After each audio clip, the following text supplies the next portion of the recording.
Enough already! I shouted loudly, as if to drown out the sound of the cicadas. It wasn't because the sound of the cicadas was bothering me. My name's Kenta Hozuki. I graduated high school and I'm now in my first year of working, turning 19 this year. Don't shout so loud, it echoes in my head. The man lying in front of me is Kinjiro Hozuki, my father who will soon turn 50. He's been drinking since the middle of the day, and the room is filled with the stench of alcohol. Empty bottles are scattered all over. Why don't you try living a decent life for once? Ever since Mom passed away, you've gotten worse. My mother passed away last autumn. Since then, my father's life and my feelings toward him have completely changed. After taking early retirement, he relied on his severance pay, drowning in alcohol, and living a life of laziness. I couldn't bear to watch him. You've been cut off by your relatives, even called a good for nothing, and you're not even ashamed? I don't care what those people say. They're nothing to me. My father's words carried no warmth. I clenched my teeth so hard. Even when Mom was still alive, Dad relied on her for everything. Cleaning, laundry, cooking.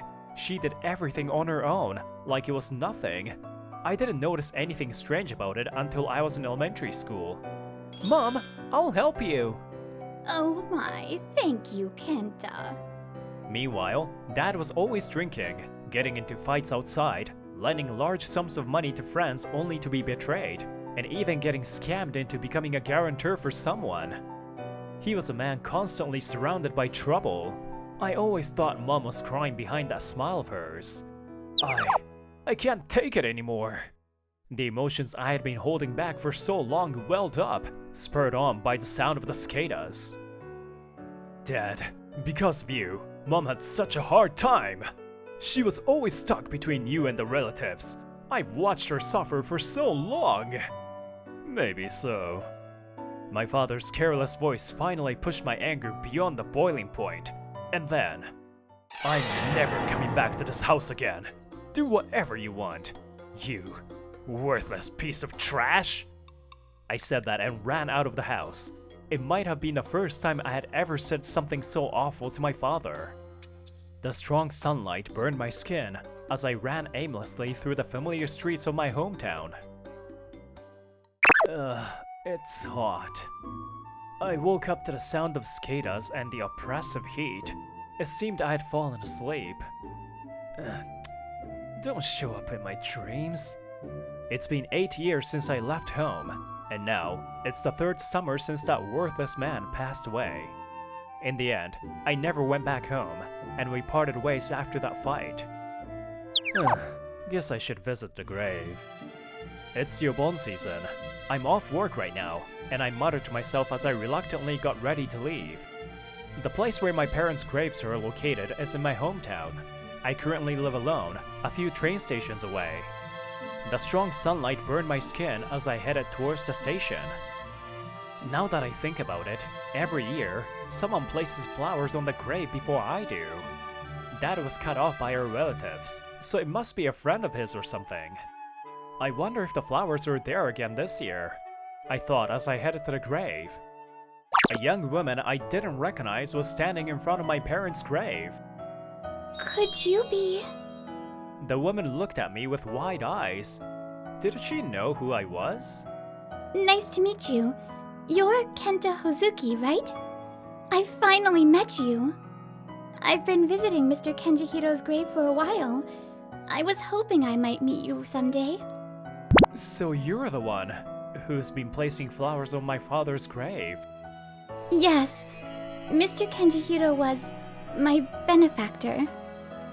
The woman, whose name was Suzuha Indo, smiled softly. She reminds me of my mom somehow. There was something about her gentle smile and demeanor that made me want to know more about her. After we both paid our respects at the grave, I took Miss Indo to a cafe so we could talk. Oh, Cafe Ole. It looks so good. Miss Indo smiled blissfully. She told me it was her first time trying Cafe Ole, and she had always wanted to. She's attending university, but I wonder what her daily life is like. A young woman like her should be coming to places like this all the time. She must have her reasons.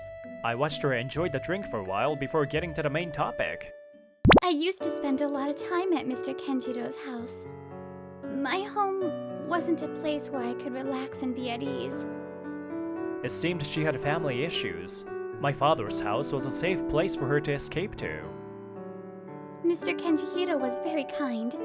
He didn't say anything, just quietly stayed by my side. Hey kiddo, if you're having trouble at home, there are plenty of places you can go for help. You can reach out to child welfare services or whatever. When my father met her as a middle schooler, he told her to seek help from the proper authorities, but she silently shook her head. My father, feeling something indescribable from her expression, didn't say anything more. Alright then, if you're not going to rely on anyone, you can always come here to escape. I can't give you any financial support, but humans are weak and fragile. We all need support. When Mr. Kenjihiro told me to do as I liked in his gruff way, it really saved me. Though he was just a man who drank and did nothing, lying around, he was a source of comfort for her, more than anywhere else in the world. After school, I'd visit Mr. Kenjihiro's house to study. Thanks to that, I'm now a newspaper scholarship student at university. I live in a dorm. Newspaper scholarship students work as newspaper delivery people, earning tuition waivers and scholarships to attend university. Looking at her pure expression as she spoke about her fondness for my father, I couldn't help but look away and then say, the man I knew was just a worthless drunk. He cut ties with her relatives, and I left home. He drowned in alcohol and refused to engage with society. I abandoned him. Did he ever complain to you about me? I'm sure he resented me. Maybe even thought of me as ungrateful. Why are you laughing? I'm sorry. It just struck me that you really are his son, and I couldn't help it. Please don't. Being compared to that worthless man is the last thing I want. Mr. Kenjihiro was a kind person. And so are you. Were you even listening? I left my father behind and walked out. There's no way I'm kind. You are a kind person, Kenta. After all, you came to visit the grave today. She smiled softly, as if she could see right through me. I found myself momentarily wide-eyed in surprise. Don't misunderstand. My mother's buried there too. That's the only reason. Is that so? But I'm sure Mr. Kenjihiro is smiling, happy to see you. Her words seemed to see right through my heart. I hurriedly drank down the rest of my coffee. The next day, while most people were on their Obon holiday, I was at the shop as usual. I work as the manager of this small izakaya. After leaving home, I juggled multiple jobs and saved up, finally opening this place 5 years ago. Manager, great job today. It's a busy season, but with students on summer break, I was able to take the day off yesterday, leaving the work to the part-timers. As we finished up for the day, the part-timers cheerfully headed home, left in the shop were me and... Oh hey, great job, Kenta! He is my senior from high school, Yu Asakawa, a high-spec handsome hotelier. Thank you for coming, Yu-senpai.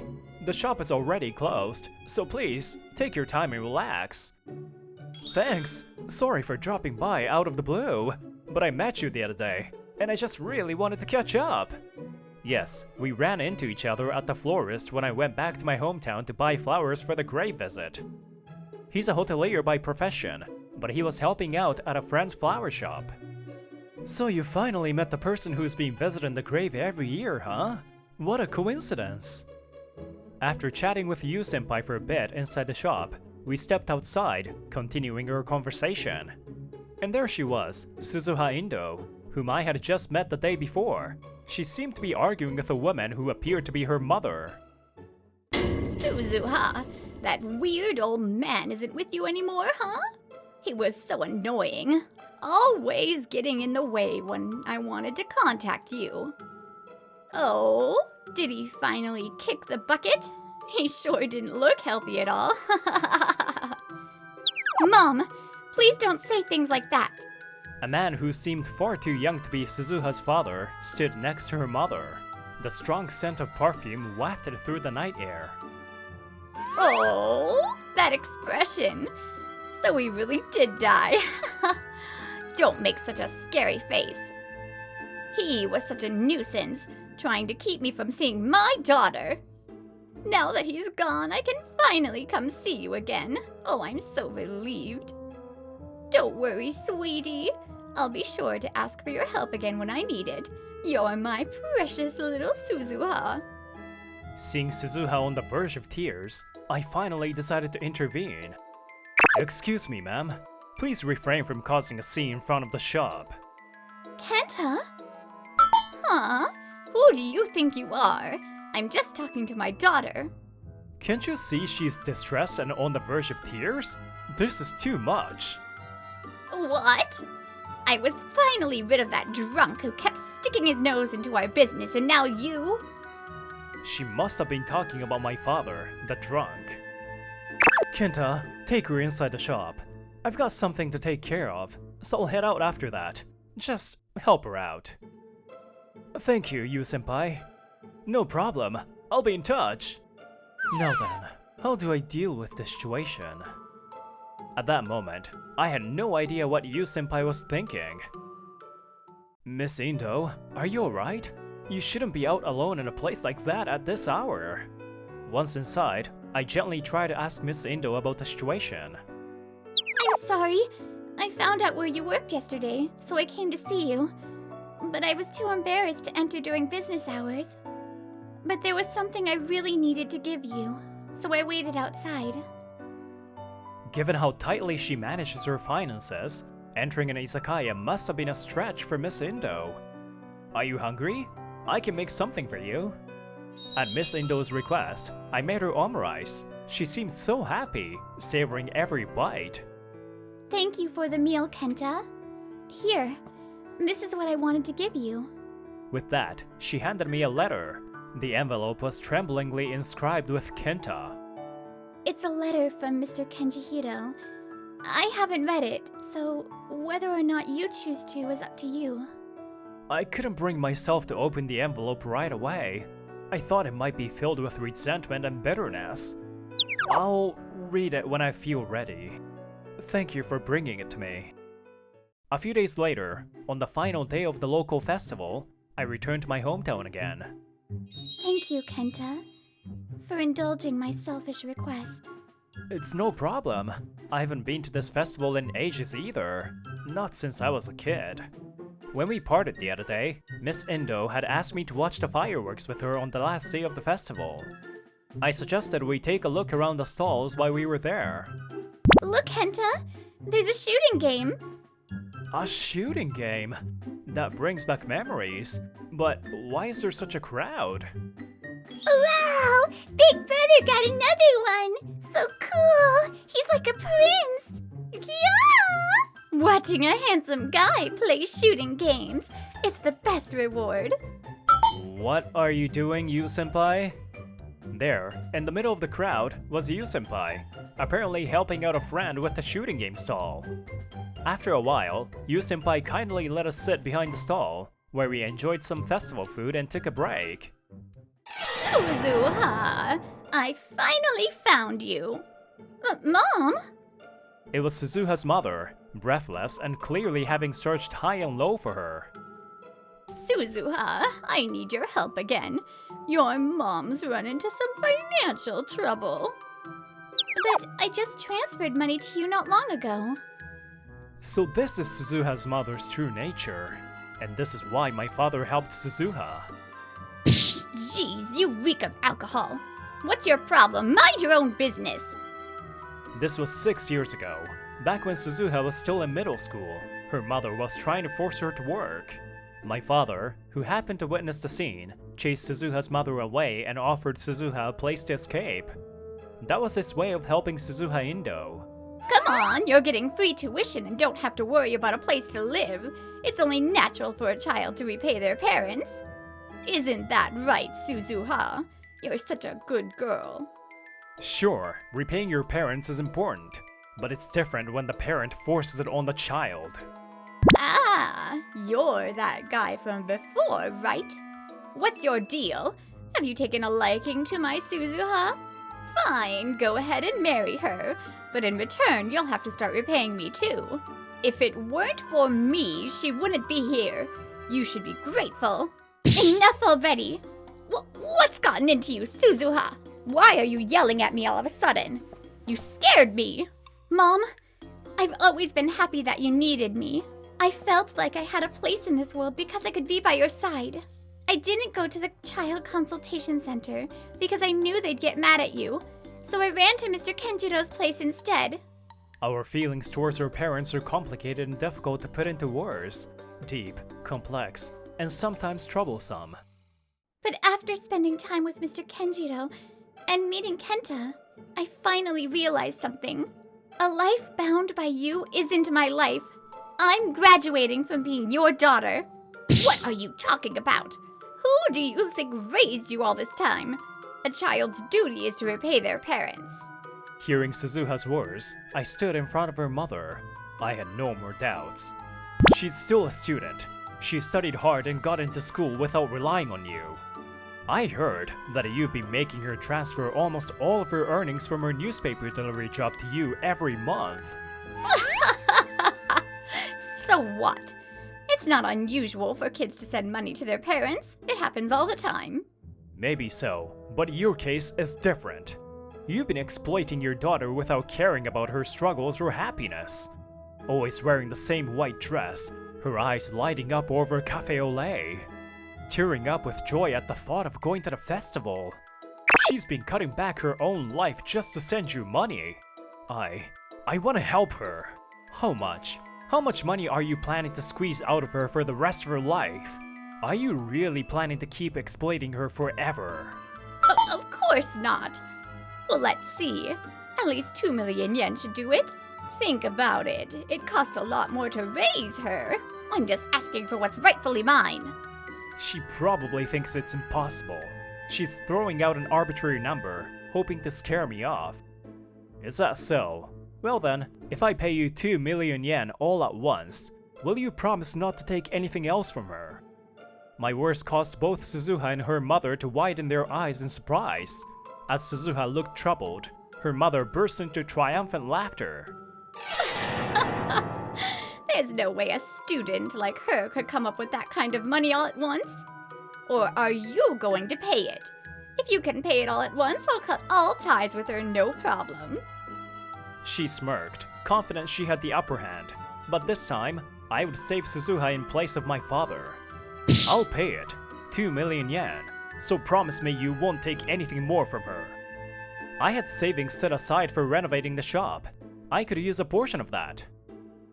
No, Kenta, you can't! Don't waste your precious money on someone like me. Miss Indo, please don't say someone like me.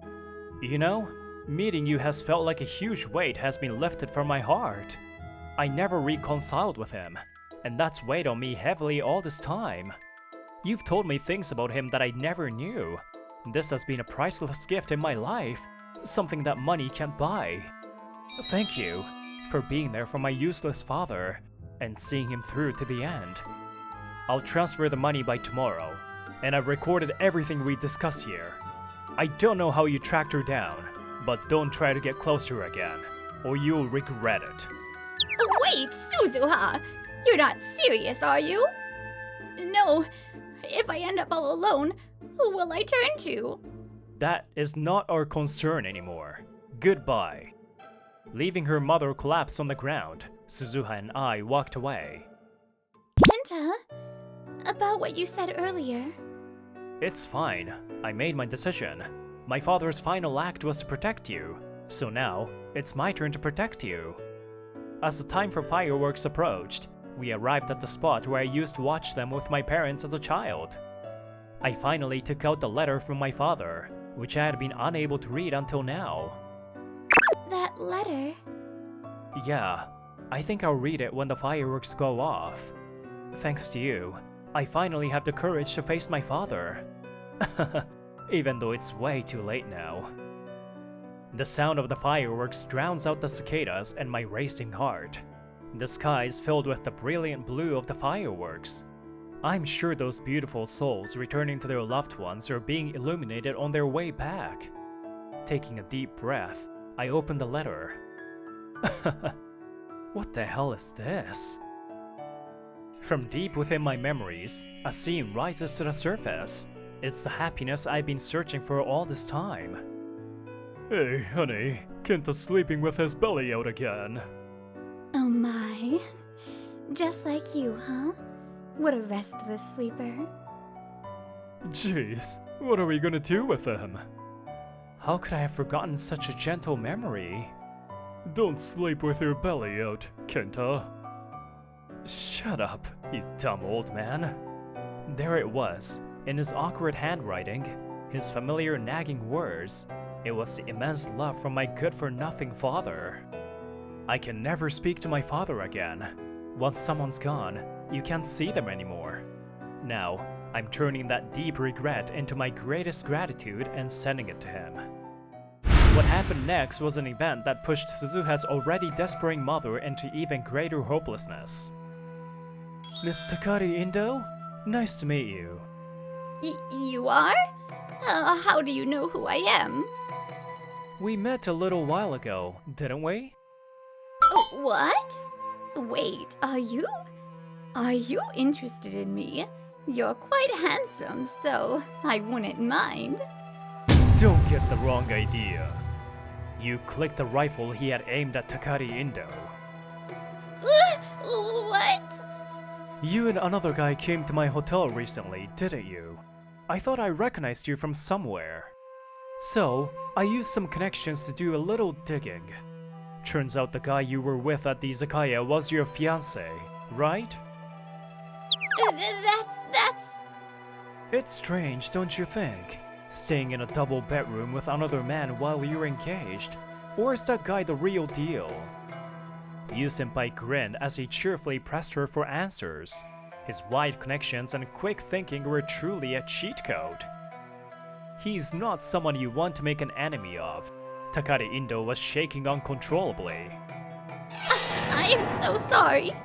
Unbeknownst to us, Yu-senpai had been working behind the scenes to deliver the final blow.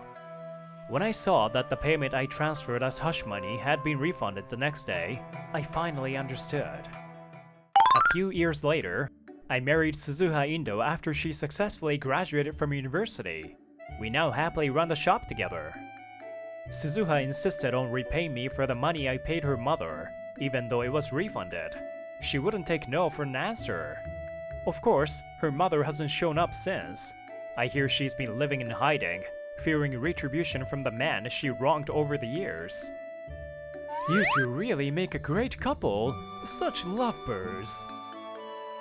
You! Please stop teasing us. It's embarrassing. Suzuha, let's tone down the adorable reactions, okay? Seeing Suzuha's happy smile, a warm memory surfaced in my mind. Honestly, you've gone and helped someone only to be tricked again, haven't you? You're such a kind-hearted fool. My mother would always smile, even as she sighed over my father's antics. I had completely forgotten. Oh, so that's it. Mom, you were happy just being by Dad's side, weren't you? My father and mother were childhood friends. I'm sure they supported each other and found happiness together. My father's breakdown after losing his wife. Now, I think I finally understand a little of what he felt. The last words I said to my father were cruel. No matter how much I regret them, or how loudly I shout, that fact won't change. There are as many forms of happiness and suffering as there are parent-child relationships. Still, we all do our best to live our own lives. Seriously, I told you not to sleep with your belly out. You'll catch a cold, Kenta. Before it's too late, before you have any regrets, are there any words you want to say to the ones you love? Hi everyone, it's Brittany. So that last line made me want to dedicate this episode to my grandma. My grandma was 98 years old and she passed away this week. But one of the last things she said to me made me feel so courageous. I'm very adventurous. I moved to Japan, I'm moving to Australia, and I always felt very weird about it, but one of the last things she said to me was hey, when I was your age, I was like that too. So keep doing you and keep going for it. So this episode is dedicated to my grandma and all of you out there. I really like this last message of before it's too late, just tell the people you love them that you love them. Alright, I love you all, and I hope you have a wonderful day, and I'll see you in the next episode.